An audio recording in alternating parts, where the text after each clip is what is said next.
Hello, bonjour, je vais parler du prince Harry. Décidément, on n'a pas autant parlé du prince Harry que ces derniers jours et suite à cette victoire du prince Harry sur Rupert Murdoch, même si certaines personnes essaient de minimiser ça en inventant des choses complètement fausses.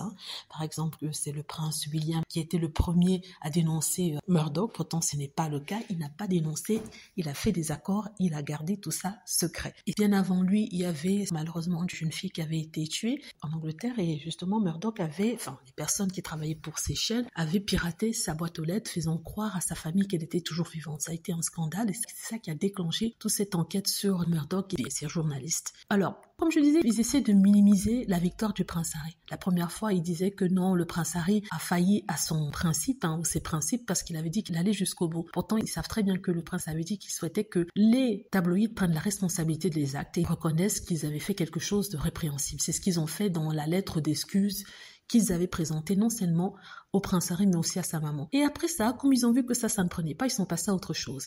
On sait que dans la lettre qui a été publiée par Murdoch, il a été dit que le prince Harry recevrait un montant conséquent en tant que dédommagement, n'est-ce pas? Ils ont dit montant conséquent. Et quand on dit ça, ça veut dire beaucoup d'argent, n'est-ce pas? Donc on ne sait pas exactement combien il recevra. Il y a certains qui ont spéculé entre 10 millions et 20 millions de livres. Étrangement, certaines qui veulent minimiser l'action du prince Harry disent que non, le prince Harry ne va que recevoir 10 millions. Pourtant, il était très clairement dit que ce serait entre une fourchette de prix, pas un seul prix. Donc, il y a des personnes, des commentateurs royaux qui vont en ligne pour dire que oui, si le prince Harry a gagné 10 millions de livres, que ça ne couvrira que ses frais d'avocat et que ceci et cela. Non, c'est faux. On ne sait pas combien le prince Harry a gagné. Il peut avoir gagné 15 millions, il peut avoir gagné 20 millions, il peut avoir gagné plus, comme il peut avoir gagné moins. Mais en tout cas, ce qui est sûr, il n'a pas gagné 10 millions. Et je crois que les 10 millions de dommages et intérêts, c'est toujours en dehors des frais d'avocat. C'est ce que les gens oublient de vous dire. Donc, ils essaient de vous mentir en faisant croire que finalement, même s'il a gagné, il est perdant parce qu'il n'a pas gagné autant d'argent que ça. Oublions le fait que le prince Harry a toujours dit qu'il ne s'agissait pas d'une question d'argent, mais plutôt de principe. Et il a gagné, il a obtenu des excuses. En plus de ça,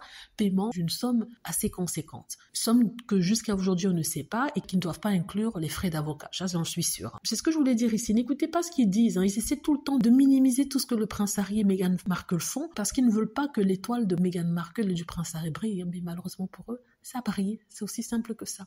Voilà, dites-moi ce que vous en pensez. J'espère que vous avez aimé la vidéo. N'hésitez pas à cliquer sur like si c'est le cas, à vous abonner pour plus de vidéos et à cliquer sur la petite cloche afin d'être averti lorsque je poste une nouvelle vidéo. Merci.